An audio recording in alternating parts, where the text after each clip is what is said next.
आप देख रहे हैं जनतक न्यूज़ 24। जैसा कि हम लगातार आपको दिखाते चले आए हैं चुनावी सरगर्मियाँ। इसी के साथ-साथ हमारे साथ आज बैठे हुए हैं, जो किसी परिचय के मोहताज नहीं।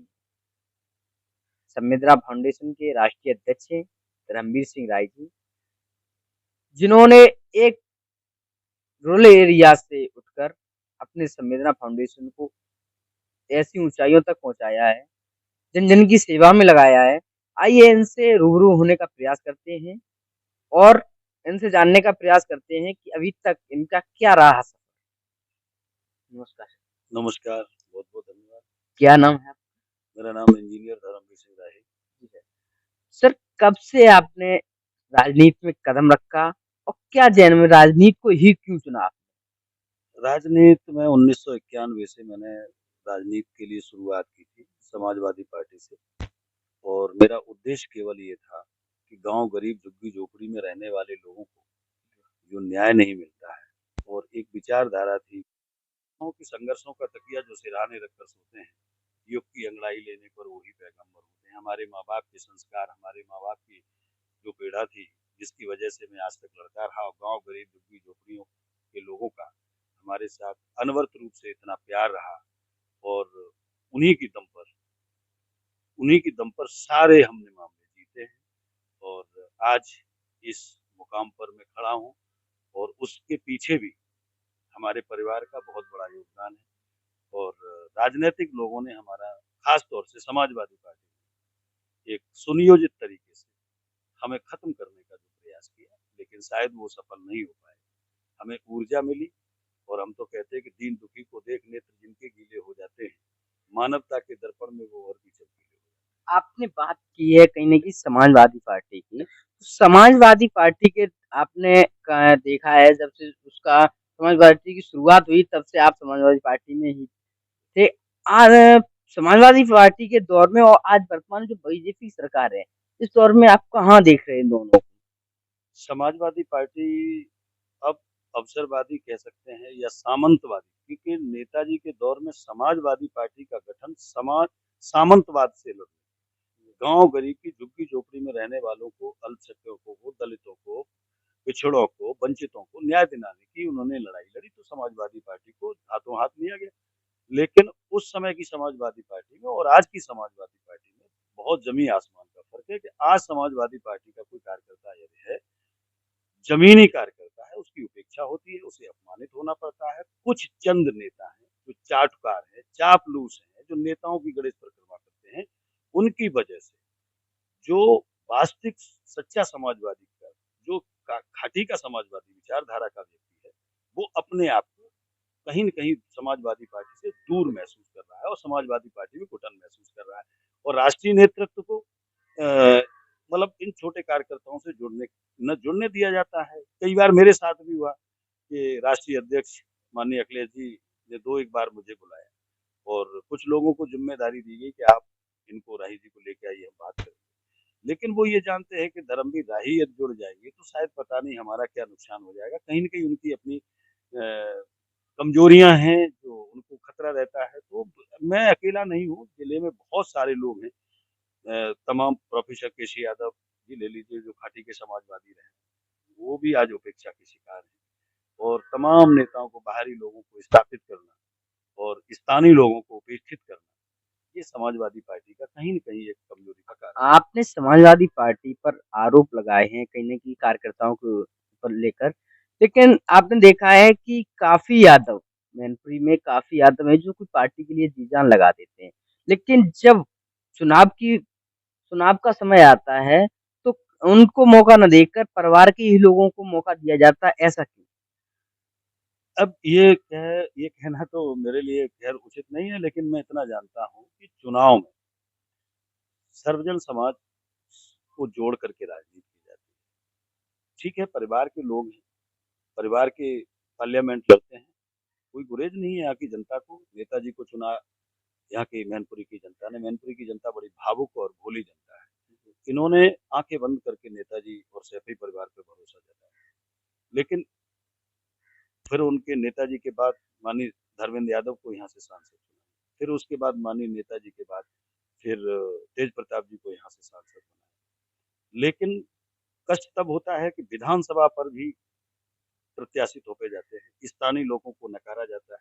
और समाजवादी पार्टी, आज हमें तो लगता है कि समाजवादी पार्टी भारतीय जनता पार्टी जो सत्ता में है उससे संरक्षित पार्टी, और यदि ऐसा नहीं है तो आपने अभी देखा होगा कि पूर्व विधायक राजू यादव की पत्नी जिला पंचायत का चुनाव हारी थी, और जर्मन सिंह चुनाव जीते थे, युवा लड़का था, 2200 वोट से जीता था। क्या कारण था कि भारतीय जनता पार्टी की सरकार में समाजवादी पार्टी के तत्कालीन विधायक की पत्नी को भारतीय जनता पार्टी की चुनाव में जिताया जा रहा है। कई चुनाव देखे जहां पर ब्लॉक प्रमुख भी समाजवादी पार्टी के नेता थे और भारतीय जनता पार्टी के सहयोग से चुनाव जीते हैं। बड़े नेताओं का समाजवादी पार्टी के ऊपर लेबल बना रहना और काम भारतीय जनता पार्टी में अंदर खाने करना, ये भी मैं समझता हूँ कि जनता के लिए एक सबसे बड़ी दुखद बात है कि अब जिनसे लड़ रहे हैं, जिनकी बात कर रहे हैं, तो भारतीय जनता पार्टी में हमने इतना देखा है। मैं माननीय जयवीर सिंह जी से जुड़ा रहा, मैं उनकी पिछली सरकार में भी उनके साथ था और उनका मीडिया प्रभारी भी था। तो हमने ये देखा कि वो कार्यकर्ताओं के प्रति समर्पित व्यक्ति है।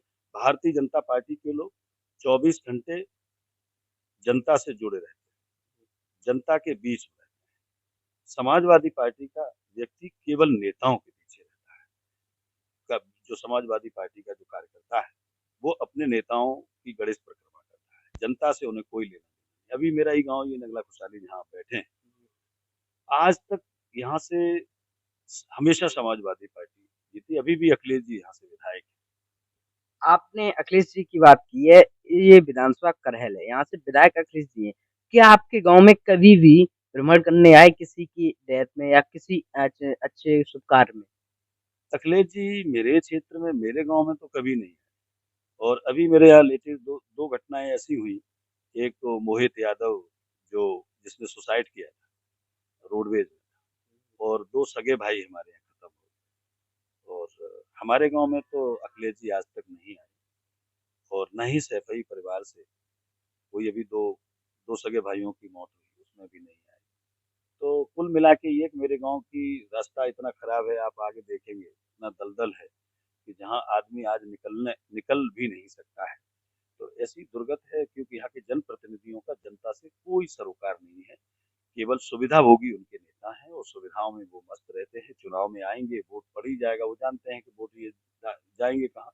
इस तरह की उनकी सोच है। तो मैं समझता हूँ कि अब की बार लोगों के मन में भी है कि परिवर्तन जरूरी है और परिवर्तन की दिशा में लोग काम करेंगे, और लोगों का मन भी है और लोगों उत्पीड़ित भी है। मैनपुरी जिले में सबसे ज्यादा समाजवादी पार्टी में यादवों का उत्पीड़न हुआ। आप समाजवादी पार्टी के कार्यकाल को देख लें, कुरावली है, मैनपुरी सदर, विधानसभा में जितने बोलो प्रतिष्ठित और सम्मानित घाटी के समाजवादी विचारधारा के जो लोग हैं उनको जेल जाना पड़ा, उनके खिलाफ झूठे मुकदमे लिखे गए। क्योंकि मैं अपने से ही जानता हूं कि मैंने ये अपना दर्द मैंने समाजवादी पार्टी के शीर्ष नेतृत्व को कई बार बताया, और यहाँ के एक दो ऐसे नेता हैं जो पूरी पार्टी को ही खत्म कर रहे हैं, लेकिन उनके खिलाफ कोई कार्रवाई नहीं। नेताजी में और अखिलेश यादव में आप क्या अंतर देखते हैं? नेताजी किस तरह की राजनीति करते थे और अखिलेश यादव किस तरह की राजनीति करते हैं? नहीं, नेताजी का व्यक्तित्व तो बड़ा विराट व्यक्तित्व था, और वो कार्यकर्ताओं के लिए सदैव समर्पित रहने वाले नेता थे। और मैं कहूँ कि पार्टी की बात बहुत छोटी हो जाएगी, पार्टी के लोग उन्हें नेता माने ये बात छोटी हो जाएगी। सारे हिंदुस्तान के विभिन्न राजनीतिक दलों के लोग, माननीय नेताजी का आदर करते थे, सम्मान करते थे। सिर्फ उनकी कार्यशैली को लोग, उनका व्यक्तित्व बड़ा विराट था। और वो चीजें अब चाहे तो ये मान लीजिए कि विरासत में जिनको जो मिलता है वो सब पूर्ण रूप में नहीं हो पाते, विरासत नहीं संभाल पाते हैं। अखिलेश जी, मैं अपनी में कोई कमी नहीं निकालता, लेकिन इतना जरूर है कि संगठन पे उनके नीचे के कार्यकर्ताओं पर, नीचे अभी आपने एक ऑडियो वायरल हुआ था मैनपुरी में, एक पूर्व विधायक और इस समय वर्तमान के जिलाध्यक्ष जो सैफई परिवार पर ही गालियां दे रहे थे, और वही लोग आज पार्टी की कमान संभाले हुए हैं। तो मुझे तो लगता है कि नेताजी का दौर होता तो ऐसे लोगों को पार्टी से निकाल दिया जाता, और लेकिन आज वो पार्टी को चला रहे हैं, और जो सम्मानित कार्यकर्ता उन्हें उपेक्षित भी कर रहे हैं, अपमानित भी कर रहे हैं, और वो अपने पूरी तरह से पूरी पार्टी उनके मुट्ठी में है। तो ऐसे लोगों से पार्टी का नुकसान सुनिश्चित है। आपको काफ़ी समय हो गया राजनीति में। एक आखिरी सवाल है, क्या 2024 में क्या हो सकता है? आपके अनुभव से जनता को देखिए, सीधी-सी बात है कि जनता मुगालते में बहुत दिनों तक नहीं रहती है, और जो जो नेता ये समझ रहे हैं कि हम जो कर रहे हैं जनता नहीं समझती। अब सोशल मीडिया का ज़माना है, और सोशल मीडिया का ज़माना आ गया है, तो निश्चित रूप से सब जानते हैं, अब की बार विरोध बहुत है समाजवादी पार्टी का। हम नहीं कहते कि राष्ट्रीय अध्यक्ष का विरोध है, हम नहीं कहते कि डिंपल जी का विरोध है, लेकिन उनके जो नेता हैं, उनके कार्यकर्ता जो उनके चुनिंदा नेता हैं, एक तो सबसे बड़ी बात उनकी एक ये है कि वो किसी जिस गाँव में जाती हैं डिंपल जी, वहाँ के स्थानीय लोगों से वो मिलने नहीं देते। मेरे गाँव में भी ऐसा हुआ था कि मोहित के यहाँ आए थे, मेरे गाँव वाले कुछ लोग इकट्ठे थे, मैं तो बाहर था। जब मैं पता चला तो बताया लोगों ने कि किसी भी गाँव वाले से उन्हें मिलने नहीं दिया। वही 4-5 लोग उनके आगे पीछे रहते हैं। तो वो चीज़ जनता अपने जब जन अपने जिसको नेता चुना है, जिसको वोट दिया है, अपने नेता से अपनी बात नहीं कह पाए, तो निश्चित रूप से कुंठा की आपने शिकार आपने मिलने की बात की है, तो कहीं न कहीं अखिलेश यादव पे भी आरोप लगते हैं कि अखिलेश यादव से अगर कोई भी विधानसभा का व्यक्ति या कहीं बाहर का भी व्यक्ति जाए, तो मिलने से दूर बात भी नहीं हो पाती, हाथ भी नहीं मिला पाता। कहाँ तक सच है? नहीं, वो एक बहुत बड़ा रैकेट है। वो एक अखिलेश जी के पास एक बहुत बड़ा रैकेट है कि जो ज़मीनी लोग मिलने जाते हैं, उन्हें मिलने ही नहीं दिया जाता है। उनके जो सुरक्षाकर्मी हैं, सुरक्षा में लगे लोग हैं, लोग बताते हैं कि उनको इस बात के लिए सुरक्षा कर्मियों को इस बात के लिए पैसा दिया जाता है कि फलाने सिंह आए तो उनको मिलने मत देना। ऐसा मैंने लखनऊ में सुना है, और लोगों ने भी मुझे बताया है। और अब रही बात उनकी, अब भी भाई बड़े कद के नेता हैं, मैं एक आम आदमी हूँ, साधारण परिवेश में पला-बड़ा हूँ, और हम तो केवल ये जानते हैं कि वेदना का ज़हर हम हँसकर पी रहे, वेदना का ज़हर हम हँसकर पी रहे, चंद गीतों के सहारे जी रहे, घर फूँक अपना दिया तो बस इसलिए कि गरीब की झोपड़ी में रोशनी होती रहे। हमारा राजनीति से कोई सरोकार नहीं है। हमने इन 7 वर्षों में जो संघर्ष मेरे परिवार ने जो दंश झेला है, जो वेदना झेली है, जो पीड़ा झेली है, ये मेरा परिवार ही जानता है। अब हमसे कोई कहे कि इन समाजवादी पार्टी के नेताओं को हम सहयोग करें। कुछ है उनके चाटुकार हैं, कोई कभी कभी कमेंट करने लगते हैं, कभी अब उनको शायद नहीं पता कि जब वो पैदा नहीं हुए थे, जब पैदा नहीं हुए थे, उस समय हम समाजवादी पार्टी में नेतृत्व कर रहे थे, हम नेताओं नेताओं के साथ संगठन में काम कर रहे थे, और तमाम ऐसे नेता कि जैसे मान लीजिए अभी चंद्रशेखर स्कूल वाले नरेश प्रसाद जी, जिनके यहाँ समाजवादी पार्टी की मीटिंग के लिए जगह नहीं थी कहीं, नरेश प्रसाद जी के यहाँ बेबाराम साक्य जी हैं, और आपके तमाम ऐसे नेता हैं। अच्छा सर, क्या आप बीजेपी में भविष्य में जाने की उम्मीद है? क्या आप बीजेपी को नहीं, जॉइन मैं करेंगे? नहीं, मैं बीजेपी में किसी राजनीतिक दल का व्यक्ति ही नहीं हूँ। मैं तो एक सामाजिक आम आदमी हूँ। मैं बहुत छोटा से साधारण परिवेश में पला बड़ा व्यक्ति हूँ, और मेरा ना राजनीति में जाने का मेरा कोई इरादा भी नहीं है, और मैं तो सामाजिक कार्य कर रहा हूँ, और मैं तो ये जानता हूँ कि जिन लोगों ने मेरे बुरे वक़्त में मेरा साथ दिया है, मेरे परिवार को टूटने से बचाया है, उनमें एक बड़ा नाम है माननीय जगदीश सिंह जी का, जिन्होंने न तो लोग उन पे कोई आरोप लगाते हों, मैं तो ये कह सकता हूँ कि मैंने जब उनके सामने अपना पक्ष रखा और मेरी बात जब उन्होंने सुनी, तो मेरा हर संभव मदद की, और मैं अकेला ही नहीं हूँ, जनपद में कई ऐसे परिवार हैं, और हमारी संवेदना फाउंडेशन से जुड़े लोगों को कम से कम 100 लोगों को बहुत परेशान किया गया। संवेदना फाउंडेशन से जुड़े हर व्यक्ति को अपमानित करने का प्रयास किया है लोगों ने। तो भारतीय जनता पार्टी के चाहे प्रदीप चौहान जी रहे हों, चाहे आदरणीय अग्नोत्री जी रहे हों, जिसके पास भी मैं पहुँचा, मेरी सभी लोगों ने, मेरे कार्यकर्ताओं की मदद की, मेरे संगठन से जुड़े लोगों की मदद की।